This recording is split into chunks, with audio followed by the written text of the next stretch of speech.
Matigas? Matigas yan, no? Pero ano lasa? Sa plastic.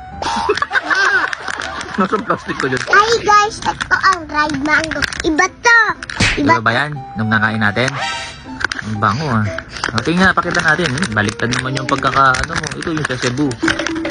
Cebu, mango. Mango. Ayan. Sige, pakita na natin. Ano ba? Masarap ba yan? Bakit baka lahat ng plastic eh. Paano natin matitikman?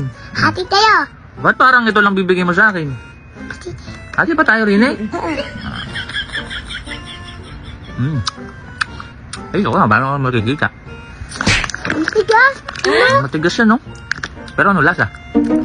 Sa plastic. Nasa plastic ko dyan. Hindi nga. Follow nyo na sa TikTok.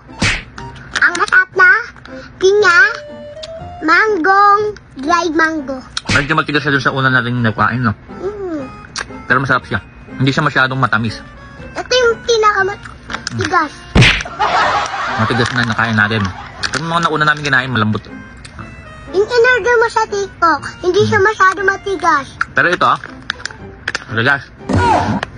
Paano ito? Hindi na siya bibili nito. Bibili ka. Huwag na silang bumili sa TikTok nito. Huwag na. Iyan na huwag yan. Huwag na silang bumili nito. Kasi matigas.